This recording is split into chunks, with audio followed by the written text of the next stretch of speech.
नर्मदे हर। आइए हम प्रत्यक्ष परिक्रमा की ओर बढ़ते हैं। ओंकारेश्वर में हमने संकल्प पूजा की, कन्या पूजन किया, ओंकार ममलेश्वर का आशीर्वाद लिया, माँ नर्मदा का आशीर्वाद लिया, पंडित जी का आशीर्वाद लिया और अब हम आगे बढ़ चले मैया के परिक्रमा के लिए। मैया की परिक्रमा शुरू करने से पहले 2 लाइनें कहता हूँ, माँ के चरणों में समर्पित करता हूँ कि भले घर में तेरी आहट मिलती नहीं है माँ, कि भले घर में तेरी आहट मिलती नहीं है माँ, तेरे बाहों की गर्माहट और कहीं मिलती नहीं है माँ, कि तेरे बाहों की गर्माहट और कहीं मिलती नहीं है माँ। मैं ओढ़े फिरता हूँ दुशाले रेशमी, लेकिन कि मैं ओढ़े फिरता हूँ दुशाले रेशमी, लेकिन तेरे गोदी की गर्माहट और कहीं मिलती नहीं है माँ, कि तेरे गोदी की गर्माहट और कहीं मिलती नहीं है माँ। तू कितनी अच्छी है, तू कितनी भोली है, प्यारी प्यारी है ओ माँ, ओ माँ, ओ माँ, ओ माँ। माँ बच्चों की जा होती है, वो होते हैं किस्मत वाले, वो होते हैं किस्मत वाले, जिनकी माँ होती है। कितनी सुंदर है, कितनी शीतल है, न्यारी न्यारी है ओ माँ, ओ माँ, ओ माँ, ओ माँ। और सच में माँ के गोदी की गर्माहट और कहीं नहीं मिलती। माँ के गोदी की गर्माहट अगर आपको लेना है तो माँ के पास जाना है, नर्मदा मैया के पास जाना है, माँ की परिक्रमा करना है और फिर तब देखिए कि माँ आपको कैसे दुलार करेगी, माँ आपको कैसे प्यार करेगी, माँ आपको अपने गोदी में कैसे बैठा लेगी। मैंने वाहन से परिक्रमा की है, मैंने ओंकारेश्वर से परिक्रमा की है, तो मैं इस वीडियो में आपको वही रास्ता बताऊंगा कि जो आप वाहन से परिक्रमा कर सको। तो यह परिक्रमा, वाहन के परिक्रमा में ये होता है कि मैया मेन सड़क से, मेन रोड से एक 2, 4, 5 किलोमीटर अंदर रहती है। हर बार आपको मेन सड़क से, मेन रोड से मैया के तट तक जाना है, मैं वहाँ दर्शन करना है, वहाँ के घाटों को निहारना है, नर्मदा मैया को प्रणाम करना है और फिर मेन रोड पर आना है। आइए हम बढ़ते हैं प्रत्यक्ष परिक्रमा की ओर। मैं आपको अब पथ बताता हूँ कि आपको कैसे आगे बढ़ना है। तो हम ओंकारेश्वर से निकलने के बाद सबसे पहले हम लोग जाते हैं मोरटक्का। मैं जैसे जैसे नाम बताते जाऊंगा, आपसे निवेदन है कि कृपया वो नाम आपके पास में लिखते चलिए, तो आपको परिक्रमा करने में बड़ी सुविधा होगी, आसानी होगी। तो हम चलते हैं, ओंकारेश्वर से निकलते हैं। तो ओंकारेश्वर से निकलने के बाद हमें सबसे पहले जाना है मोरटक्का। जब आप मोरटक्का के चौराहे पर पहुंचते हो तो आपको दाएं हाथ पर नहीं मुड़ना है, क्योंकि आप अगर दाएं हाथ पर मुड़ गए तो आपको नर्मदा मैया क्रॉस हो जाएगी और फिर आप बड़वाहा पहुंच जाओगे। आपको दाएं हाथ पे न पलटते हुए बाएं हाथ पर पलटना है और बाएं हाथ से आपको सीधा सनावत के लिए जाना है। यानी ओंकारेश्वर से निकलने के बाद आप मोरटक्का होते हुए सनावत पहुँच गए। सनावत जाने के बाद जैसे आप सनावत सिटी क्रॉस करोगे तो आपको सिटी क्रॉस करने के बाद में दाएं हाथ पर टोक्सर लिखा हुआ एक बोर्ड दिखाई देगा। तो आपको सबसे पहला जो मैया की परिक्रमा का जो स्थान है टोक्सर, वहाँ आपको जाना है। अब जब आप टोक्सर जाते हो तो टोक्सर की दूरी सनावत से मात्र 5 किलोमीटर है। ओंकारेश्वर से सनावत एक 10 से 12 किलोमीटर और सनावत से टोक्सर मात्र 5 किलोमीटर। आपको बता दूं कि टोक्सर में धर्मशाला है, गुप्त गोदावरी वहाँ पर है और सबसे बड़ी बात यह है कि वहाँ पर गौतम ऋषि ने तपस्या की थी। और एक चीज़ सबसे बड़ी इम्पॉर्टेंट ये है कि टोक्सर में देवउठनी एकादशी के दिन वहाँ पर परिक्रमा होती है, 3 दिन की परिक्रमा होती है ओंकारेश्वर से टोकसर तक की। तो एक अनूठा स्थान, एक बहुत ही महत्वपूर्ण स्थान टोकसर, जहाँ पर अन्नछत्र है और धर्मशाला है। वहाँ पर एक बहुत बड़ी बावड़ी बनी हुई है, जहाँ पर आपको गोदावरी नदी का वहाँ पर उद्गम दिखाई देगा। और इसके अलावा वहाँ पर गोमतेश्वर महादेव एक शिवलिंग है, वो शिवलिंग के आप दर्शन करिए। बहुत सुंदर घाट बना हुआ है, उस घाट पर मैया के दर्शन करिए। फिर जब हम टोकसर के दर्शन करते हैं तो टोकसर के दर्शन करने के बाद अब हमें बढ़ना है रावेरखेड़ी की तरफ। टोकसर से रावेरखेड़ी का जो डिस्टेंस है वो एक लगभग 10 किलोमीटर का डिस्टेंस है। रावेरखेड़ी आपने शायद सुना होगा कि रावेरखेड़ी जो प्रथम बाजीराव थे उनका समाधि स्थल है। प्रथम बाजीराव जिन्होंने 26 साल लगातार युद्ध किए हैं और उनके लिए ख्याति ये है कि वो एक भी युद्ध नहीं हारे, एक भी लड़ाई नहीं हारे, और अटक से लेके कटक तक उनका साम्राज्य था। बहुत बड़ा विशाल साम्राज्य उन्होंने खड़ा किया था। दिल्ली के तख्त पर अपना साम्राज्य काबिज करने के बाद जब प्रथम बाजीराव पूना के लिए लौट रहे थे तो रास्ते में रावेरखेड़ी के पास उनकी तबीयत कुछ ख़राब हुई और उसके चलते वहीं पर उनका स्वर्गवास हुआ। तो यहाँ पर प्रथम बाजीराव पेशवा की समाधि है। रावेरखेड़ी में धर्मशाला है, अन्नछत्र है, और रावेरखेड़ी के जो युवक हैं वो वहाँ पर सब मिलकर एक बहुत बढ़िया वहाँ पर काम करते हैं। अन्नछत्र चलाते हैं, धर्मशाला चलाते हैं। वहाँ नर्मदा का तट है और वहाँ पर सुंदर घाट बना हुआ है। अब हम रावेरखेड़ी से निकलते हैं। रावेरखेड़ी से निकलने के बाद हम लोग जाते हैं बकावा की ओर। बकावा की सबसे बड़ी खासियत ये है कि बकावा में नर्मदेश्वर शिवलिंग मिलते हैं। तो बकावा जाने से पहले एक स्थान आता है गंगा खेड़ी, जिसे गंगा ओटला भी कहा जाता है। इस स्थान का एक विशेष महात्म्य है। ऐसा कहा जाता है कि भगीरथ ऋषि तपस्या कर रहे थे, माँ गंगा को उन्होंने प्रसन्न किया। उनकी तपस्या से माँ गंगा प्रसन्न हुई और माँ गंगा उनके साथ चल पड़ी। महर्षि भगीरथ के पूर्वजों का उद्धार करने के लिए माँ गंगा उनके साथ चल पड़ी। माँ गंगा ने जाते वक्त सिर्फ एक शर्त रखी थी कि पीछे पलट के मत देखना। अब भगीरथ आगे आगे चल रहे, माँ गंगा पीछे पीछे चल रही है, और एक जगह पे भगीरथ को माँ गंगा का स्वर नहीं सुनाई दिया। माँ गंगा जब चल रही थी तो प्रवाह का स्वर आ रहा था, तो माँ गंगा का स्वर नहीं सुनाई दिया। भगीरथ ने पीछे पलट के देखा, माँ गंगा उन्हें कहीं नहीं दिखाई दी। तब भगीरथ बड़े नाराज़ हो गए थे, बड़े निराश हो गए थे। उनको लगा कि उनकी तपस्या बेकार साबित हुई है, विफल हुई है, और वो अपने प्राणों की आहुति देने के लिए, आत्महत्या करने के लिए वहाँ से एक बड़ी ऊंची पहाड़ी की चोटी पर चले गए। वहाँ पर नारद जी आए और नारद जी ने उन्हें समझाया कि इसके पीछे एक राज है, इसके पीछे एक वजह है। इसलिए माँ गंगा अभी कुछ समय के लिए, कुछ पलों के लिए अदृश्य हो गई है, लेकिन वो ज़रूर आएगी। और नारद जी ने भगीरथ जी को रोक लिया। माँ गंगा उस समय माँ नर्मदा से मिलने के लिए गई थी, और यह गंगा खेड़ी जो स्थान है, गंगा ओटला जो स्थान है, जहाँ पर माँ गंगा माँ नर्मदा से मिलने आती है, मैया से मिलने आती है। यहाँ पर माँ गंगा और नर्मदा ये दोनों मिलकर अपने जो आराध्य दैवत है, शिव भगवान है, उनकी प्रदक्षिणा करती है। ये बहुत सुंदर स्थान है। इस स्थान पर भी आप ज़रूर जाइए, इस स्थान के दर्शन करिए। और फिर गंगा खेड़ी से, गंगा ओटला से हम आगे बढ़ते हैं बकावा के लिए। जब हम बकावा जाते हैं तो बकावा के अंदर, वहाँ पर मैंने आपको बताया कि वहाँ पर एक सुंदर स्थान, एक सुंदर जगह वहाँ पर है कि वहाँ पर जो नर्मदा मैया में जो शिवलिंग मिलते हैं, उन शिवलिंगों को वहाँ तराशा जाता है, अच्छा उन्हें आकार दिया जाता है, अच्छे से उन्हें रूप दिया जाता है, और एक सुंदर शिवलिंग बकावा में मिलते हैं। बकावा में धर्मशाला है, अन्नछत्र है।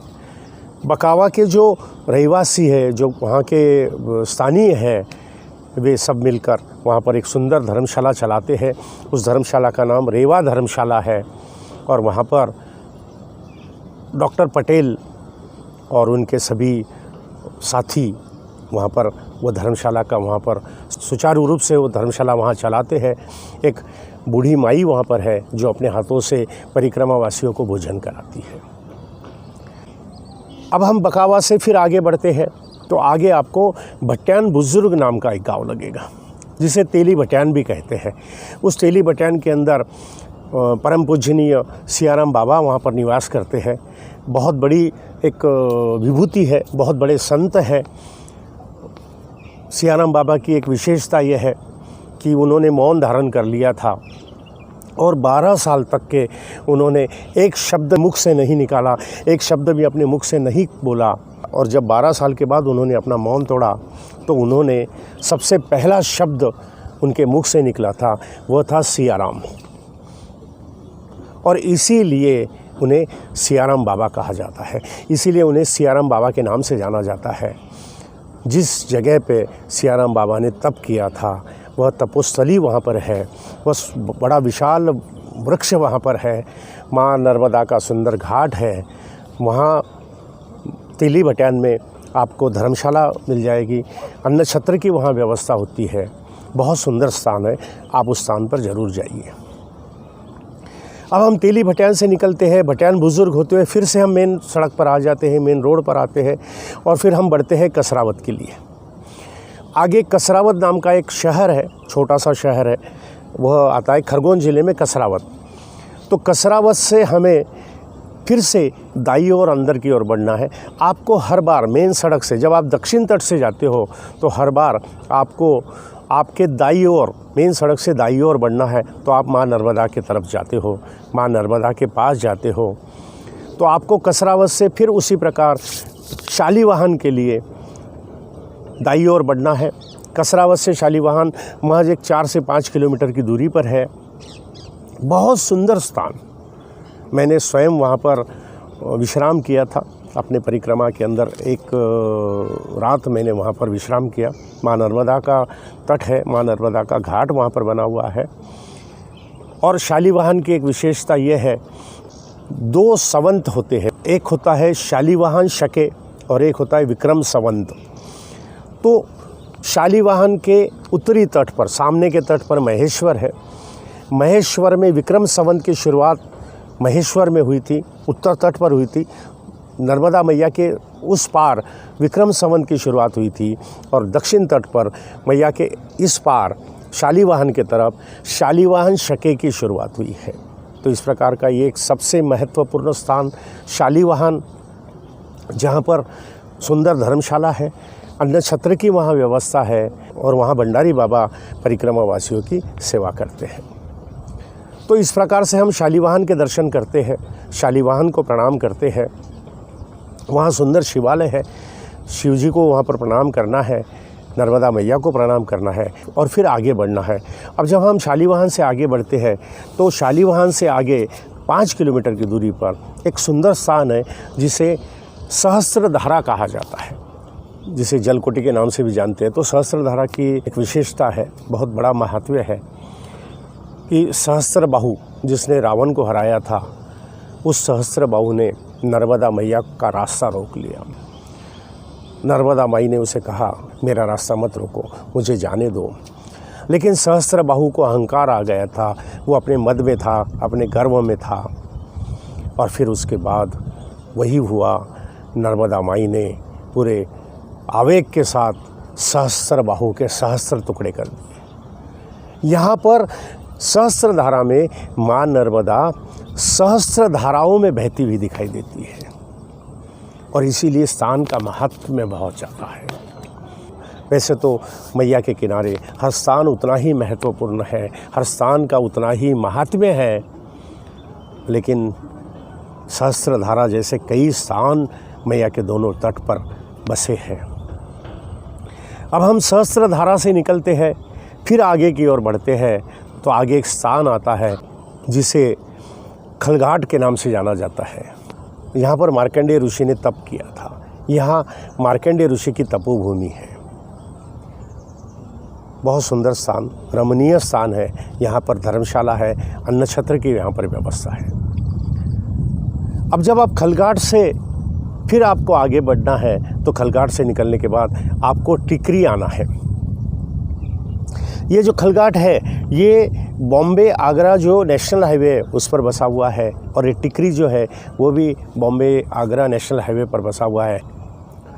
आप टिकरी आ गए तो टिकरी आने के बाद आपको फ्लाईओवर नहीं चढ़ना है, आपको टिकरी गांव में से फ्लाईओवर के नीचे से आपको दाई ओर मुड़ना है, आपको बड़वानी वाला रास्ता पकड़ना है। आप बड़वानी वाले रास्ते से जब आगे जाते हो तो सबसे पहला स्थान आता है कठोरा। यहाँ पर 11 लिंगी शिव भगवान का सुंदर मंदिर बना हुआ है। यहाँ पर भी धर्मशाला है, अन्न छत्र है, बहुत सुंदर स्थान है। आप फिर कठोरा से आगे बढ़ते हो तो अगला स्थान आता है लोहारा। लोहारा के अंदर हम लोग जब गए थे तो वहाँ पर मेकल सुत आश्रम के अंदर हमें एक संत मिले और उन्होंने हमें लोहारा के बारे में बताया। हम फिर उसके बाद पलटकर फिर लोहारा गए थे तो लोहारा के अंदर कपिला गाय की समाधि है, कपिलेश्वर मंदिर वहाँ पर बना हुआ है, और वहाँ पर एक बड़ी माई का आश्रम है। अब बड़ी माई तो नहीं रही, छोटी माई वहाँ पर है। छोटी माई की भी उम्र लगभग 90 साल की उम्र है और खूब सेवा होती है, परिक्रमा वासियों की वहाँ खूब सेवा होती है। वहाँ धर्मशाला है, अन्न छत्र है। फिर आप लोहारा से निकलते हो, लोहारा से निकल के फिर मेन रोड पर, मेन हाईवे पर आते हो, और फिर वहाँ से आपको बढ़ना है बड़वानी की ओर। और बड़वानी जाने से पहले आपको दतवाड़ा बोल के एक सुंदर स्थान लगता है कि वहाँ पर एक ही पत्थर में बना हुआ सुंदर घाट नर्मदा मैया पर बना हुआ है। बहुत सुंदर स्थान है, रमणीय स्थान है, आप ज़रूर जाइए। दतवाड़ा से फिर हम आगे निकलते हैं, मेन रोड पर आते हैं। मेन रोड पर आने के बाद में फिर आप आगे बढ़ते हो तो आगे बढ़ने के समय आपको बड़वानी पहुंचना है। बड़वानी बड़ा शहर है, वहाँ पर आपको हर चीज़ मिल जाएगी। अगर आप कोई चीज़ की शॉपिंग करना चाहो, छोटी मोटी चीज़, अगर आपके पास सदावर्त अगर ख़त्म हो गया हो तो आप बड़वानी से खरीद सकते हो। और बड़वानी से आगे शूलपानी का जंगल शुरू हो जाता है, शूलपानी का एरिया शुरू हो जाता है। तो बड़वानी के अंदर धर्मशाला है, बड़वानी में अन्न छत्र की व्यवस्था होती है। बड़वानी से आप आगे की ओर बढ़ते हो तो बड़वानी से आगे की ओर बढ़ते समय आपको राजघाट जाना है। बड़वानी से राजघाट महज 5 किलोमीटर की दूरी पर है।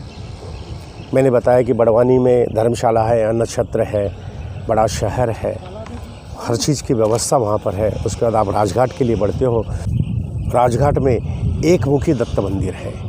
राजघाट को रोहिणी तीर्थ के नाम से जाना जाता है। सुंदर स्थान है, लेकिन अभी वो डूब क्षेत्र में गया है, तो काफ़ी सा जो एरिया है वो डूब क्षेत्र में जा चुका है।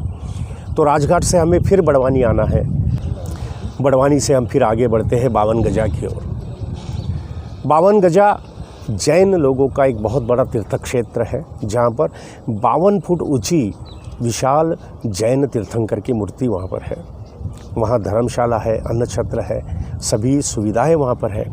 बड़वानी से 52 गजा और पाटी तक का जो रास्ता है वह घाट का रास्ता है, जंगल का रास्ता है, लेकिन सड़क अच्छी बनी है। नर्मदा मैया की परिक्रमा करते समय मैं बार बार यही कहता हूँ कि सड़क मार्ग बहुत अच्छा है, अच्छी सड़क बनी हुई है, आपको किसी प्रकार की कोई परेशानी नहीं होती है। आप जब 52 गजा में जो 52 फुट के जैन तीर्थंकर है उनके दर्शन करते हो, वहाँ पर प्रसाद लेते हो, फिर वहाँ से आप आगे बढ़ते हो और जैसे ही घाट नीचे उतरते हो तो आपको पाटी गांव लगेगा। पाटी जहाँ पर हम लोगों ने वहाँ पर भोजन किया था, हमें सुबह से खाना नहीं मिला था, लेकिन उस दिन माँ नर्मदा की कृपा से हमें खाना मिला। वह स्थान है पाटी। पाटी में सोनी जी है जो खूब सेवा करते हैं। वहाँ धर्मशाला है, गांव के जो स्थानिक है वो वहाँ पर एक धर्मशाला चलाते हैं। अन्न छत्र की व्यवस्था वहाँ होती है, सदावर्त वहाँ दिया जाता है। और फिर हम पाटी से आगे निकलते हैं। पाटी से आगे निकलने के बाद बोकराटा एक स्थान आता है, क्योंकि मैंने आपको बताया कि बड़वानी से जब हम आगे निकलते हैं तो शूलपानी जंगल का एरिया शुरू हो जाता है। और पार्टी के बाद में और थोड़ा सा गहरा हो जाता है, वो जो एरिया है, जो जंगल है वो गहरा हो जाता है।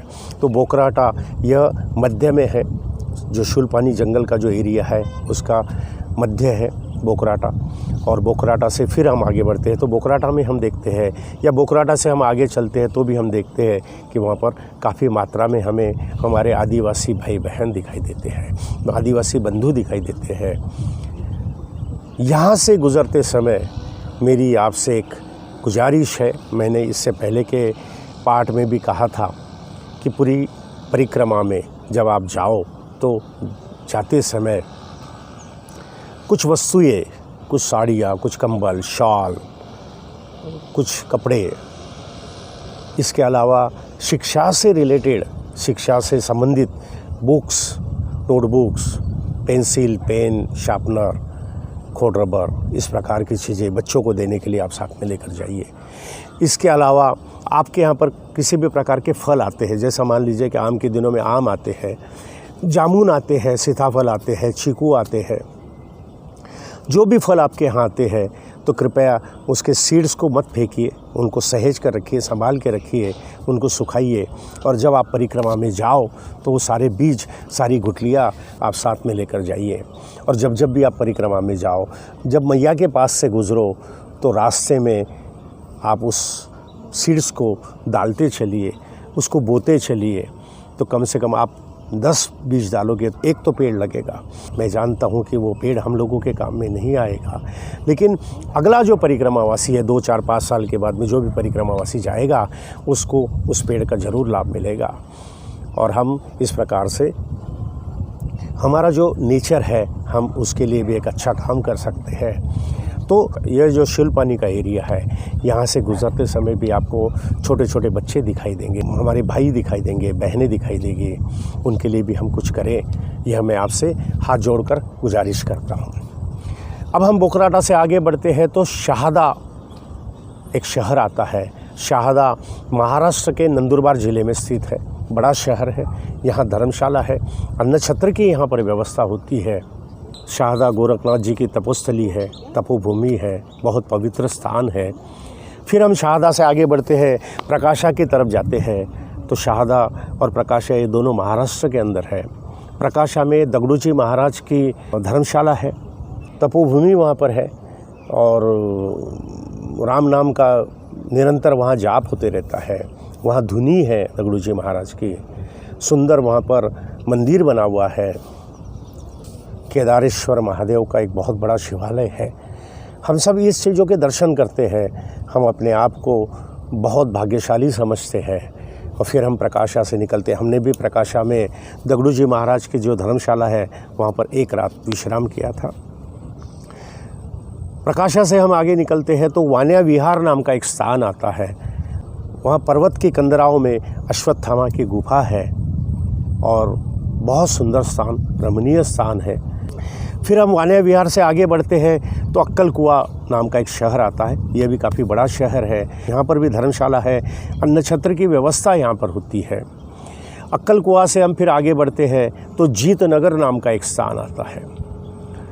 जीतनगर, जहाँ पर नंदिकेश्वर महादेव का एक सुंदर शिवालय बना हुआ है। जीतनगर से हम आगे की ओर बढ़ने के बाद आगे राजपीपला नाम का एक बड़ा शहर लगता है, एक बड़ा स्थान लगता है, जहाँ पर हरसिद्धि माता का मंदिर है। बहुत सुंदर मंदिर है। हम हरसिद्धि माता को वहाँ पर प्रणाम करते हैं। फिर हम आगे बढ़ते हैं एक महत्वपूर्ण स्थान की ओर, जिसे गोरा कॉलोनी कहा जाता है।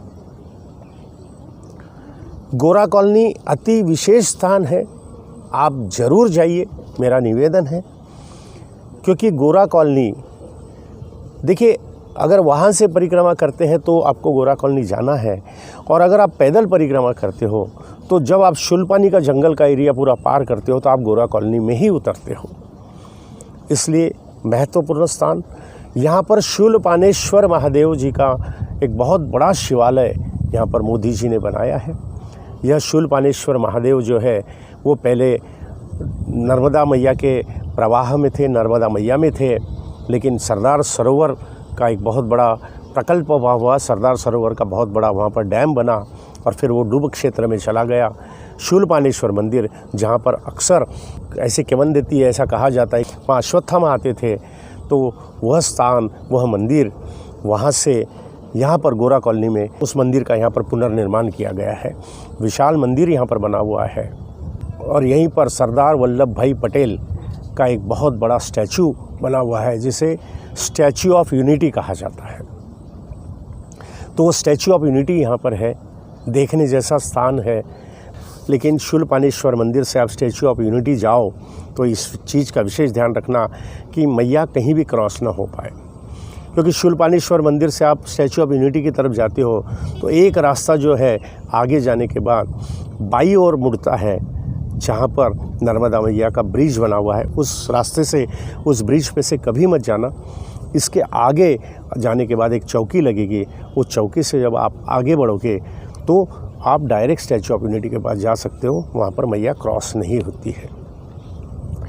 स्टैचू ऑफ यूनिटी से आप फिर लौटते हो, फिर गोरा कॉलोनी शूलपाणेश्वर मंदिर के सामने से फिर आपको आगे बढ़ना है। गोरा कॉलोनी से आपको वसंतपुरा जाना है। वसंतपुरा में माँ त्रिपुरा सुंदरी का एक सुंदर मंदिर बना हुआ है, देखने जैसा स्थान है। यहाँ पर भी धर्मशाला है, यहाँ पर भी अन्न छत्र है। उसी प्रकार गोरा कॉलोनी में भी धर्मशाला और अन्न छत्र है।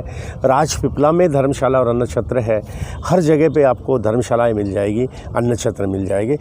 वसंतपुरा से फिर आप आगे बढ़ते हो तो आपको रामपरा लगता है। रामपरा का एक विशेष महात्म्य है, आप ज़रूर जाइए रामपरा। रामपरा में माँ नर्मदा उत्तर वाहिनी हो जाती है। आपने देखा कि माँ अमरकंटक से निकलती है और पश्चिम वाहिनी होकर अरबी समुद्र में जाकर मिलती है, लेकिन रामपरा एक ऐसा स्थान है जहाँ पर मैया उत्तर वाहिनी होती है और इस स्थान का विशेष महात्म्य है। उत्तर वाहिनी माँ नर्मदा की चैत्र महीने में परिक्रमा होती है। यह 3 दिन की परिक्रमा रहती है, बहुत सुंदर परिक्रमा रहती है। इस स्थान पर जरूर जाइए और इस स्थान के दर्शन जरूर करिए। आप रामपरा से फिर आगे बढ़ते हो तो आगे कुंभेश्वर महादेव आता है। कुंभेश्वर नाम का एक स्थान आता है और कुंभेश्वर महादेव आप नाम से समझ चुके होंगे कि कुंभेश्वर महादेव का एक विशेष महत्व है कि जहाँ जब भी कुंभ मेला लगता है तब कुंभ मेले के समय इस कुंभेश्वर महादेव में माँ नर्मदा में इस घाट पर स्नान करना ये बहुत ज़्यादा महत्वपूर्ण होता है। इसका बहुत ज़्यादा पुण्य मिलता है और स्वर्ग की प्राप्ति होती है, ऐसा कहा जाता है। फिर आप कुंभेश्वर से आगे निकलते हो, आगे बढ़ते हो तो आगे आपको गिरनारी गुफा लगेगी। गिरनारी गुफा के अंदर गिरनारेश्वर महादेव के वहाँ आप दर्शन करिए। यहाँ पर भी धर्मशाला है, अन्न छत्र है। जहाँ धर्मशाला है वहाँ पर अन्न छत्र है, वहाँ सदावर्त मिलता है। और गिरनारी गुफा से फिर हम आगे बढ़ते हैं तो सरसाड़ लगता है, जिसे गौघाट कहा जाता है। सरसाड़ के अंदर गुप्त गोदावरी है, वह भी स्थान बहुत सुंदर है। पहाड़ों के अंदर से गोदावरी मैया का वहाँ पर फिर से वहाँ नर्मदा से मिलने गुप्त गोदावरी वहाँ आती है, गोदावरी माई वहाँ आती है। बहुत सुंदर स्थान है। सरसाड़ गौघाट से फिर आप आगे निकलते हो तो वहाँ पर शाश्वत मारुति धाम नाम का एक स्थान आपको लगेगा। शाश्वत मारुति धाम, उस नाम से आप पहचान गए होंगे कि स्थान का विशेष महात्म्य है। यहाँ पर तुलसी रामायण और सुंदर कांड का नित्य पठन किया जाता है, नित्य पाठ वहाँ पर होता है, अखंड पाठ वहाँ चलते रहता है। तो शाश्वत मारुति धाम में आप दर्शन करिए। फिर हम आगे बढ़ते हैं तो शाश्वत मारुति धाम से हम जाते हैं भालोद। भालोद में श्याम स्वरूप दत्त मंदिर है और प्रतापे महाराज वहाँ पर परिक्रमा वासियों की सेवा करते हैं। प्रतापे महाराज मूल रूप से नागपुर के निवासी है और उन्होंने माँ नर्मदा की परिक्रमा की और फिर हमेशा के लिए भालोद में बस गए। प्रतापे महाराज एक बहुत बड़े संत है, बहुत बड़े महात्मा है। भालोद से हम निकलते हैं तो एक स्थान आता है जगदीश मढ़ी। जगदीश मढ़ी के अंदर कुसुमेश्वर महादेव का वहाँ पर एक शिवालय है, बहुत सुंदर शिवालय वहाँ पर बना हुआ है। जगदीश मढ़ी में भी धर्मशाला है, सदावर्त है, अन्न छत्र है। जगदीश मढ़ी से फिर हम आगे निकलते हैं तो अंकलेश्वर नाम का स्थान आता है। अंकलेश्वर बहुत प्रसिद्ध स्थान है। बॉम्बे अहमदाबाद जो मेन लाइन है, रेल लाइन, बस लाइन, रोड, जो सड़क लाइन मार्ग और रेल मार्ग, इन दोनों पर बसा हुआ अंकलेश्वर और उत्तर तट पर भरूच, ये दोनों स्थान बहुत ज़्यादा फेमस है। तो अंकलेश्वर में हम जाते हैं, अंकलेश्वर महादेव के हम दर्शन करते हैं, अनंतनाथ महादेव के हम दर्शन करते हैं। अंकलेश्वर बहुत बड़ा शहर है, यहाँ पर भी धर्मशाला है, अन्नछत्र है, सदावर्त यहाँ मिलता है। फिर हम अंकलेश्वर से आगे निकलते हैं तो सजोद नाम का एक स्थान आता है। यह सजोद नाम का जो स्थान है वह, हम जब अंकलेश्वर से बिमलेश्वर की तरफ जा रहे हो तो हम दाई ओर रास्ते पर ही मेन रोड से लगकर सजोद नाम का एक छोटा सा गांव लगता है।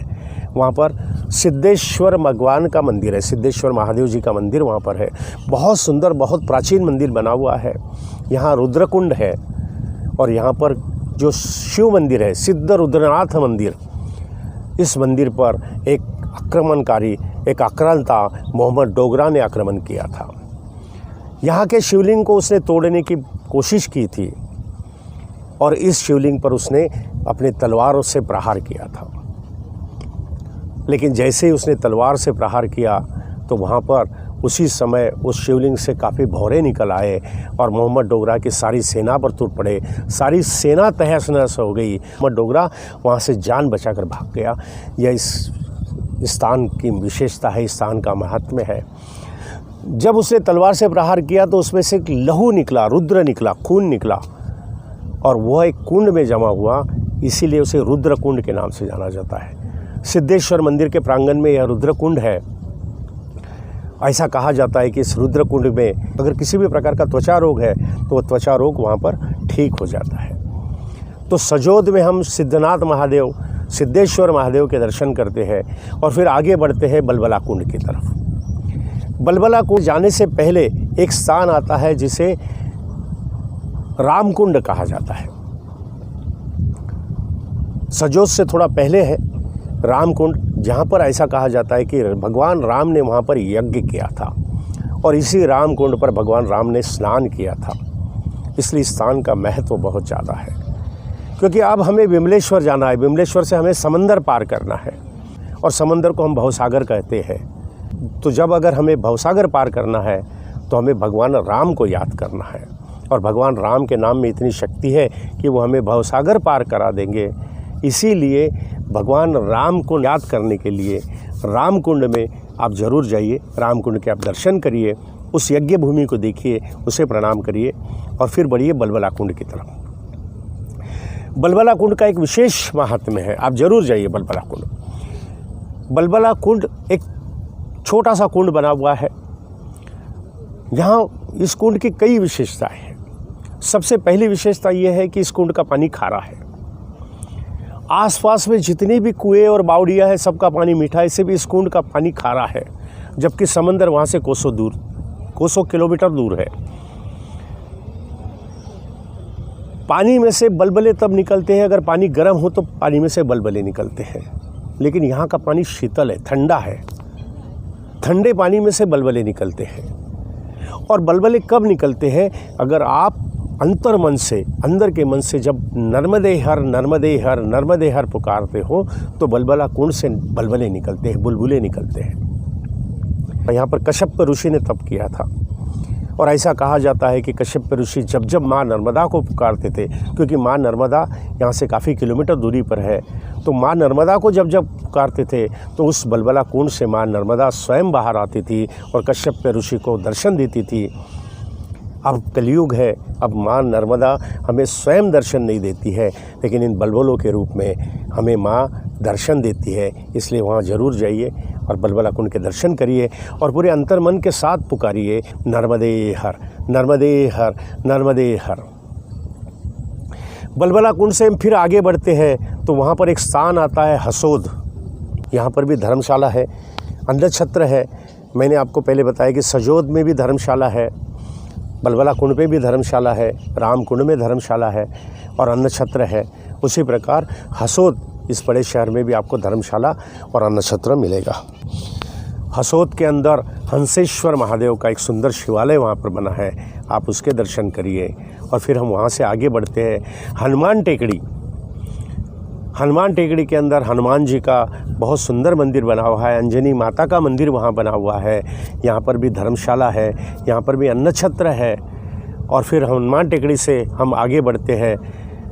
हनुमान टेकड़ी मेन सड़क से बाई ओर, सड़क से बिल्कुल लगकर है, दाई ओर अगर हम आगे बढ़ते हैं, अंदर की ओर जाते हैं तो कोटेश्वर महादेव है। वहाँ पर कोटेश्वर महादेव का शिवलिंग बना हुआ है। वहाँ पर भी धर्मशाला है, अन्नछत्र है। वहीं पर कटपोर है, कटपोर के अंदर भी ऋण मुक्तेश्वर महादेव का सुंदर शिवालय वहाँ पर बना हुआ है। पहले कटपोर से ही जो नाव है जो दक्षिण तट से उत्तर तट माँ नर्मदा को, रत्नसागर को पार कराती थी, वो सारी नाव पहले कटपोर से निकलती थी, अब विमलेश्वर से निकलती है। तो कटपोर में हम ऋण मुक्तेश्वर महादेव के दर्शन करते हैं और फिर हम विमलेश्वर जाते हैं। विमलेश्वर में बहुत बड़ा शिवालय है, सोमेश्वर, रत्नेश्वर यहाँ पर विराजित है। यहाँ पर धर्मशाला है। यहीं से आपको नाव मिलती है, यहीं से आपको दक्षिण तट से उत्तर तट जाना है, यहीं से आपको तट परिवर्तन करना है। बड़ा सा एक हॉल बना हुआ है, उसी में सभी परिक्रमावासी वहाँ रहते हैं। हम लोग जब विमलेश्वर गए थे तो हम लोगों के साथ में भी एक वाक़या हुआ था कि हमारे साथ लेडीज़ थी और रुकने की कोई व्यवस्था नहीं थी। उसी समय माँ नर्मदा को हमने पुकारा और एक व्यक्ति हमारे पास आकर खड़ा हुआ और वो हमें पटेल नाम के एक सदगृहस्थ थे, उनके घर पर लेकर गए और उनके घर पर हमने विश्राम किया। तो बहुत सुंदर स्थान विमलेश्वर। और एक प्रश्न बार बार पूछा जाता है कि विमलेश्वर में जाने के बाद, क्योंकि वहाँ पर आपको नाव से आगे बढ़ना है, तो वहाँ से आगे जाने के बाद आप जो वाहन लेकर जाते हो, आप आपकी कार गाड़ी लेकर जाते हो, तो उस गाड़ी को आप उत्तर तट पर कैसे पहुँचाओगे। मैंने इससे पहले के कई वीडियो में आपको बताया है। मैं फिर से एक बार निवेदित कर देता हूँ, इस चीज़ को आप ध्यान रखिए कि विमलेश्वर में आपको ड्राइवर मिल जाते हैं।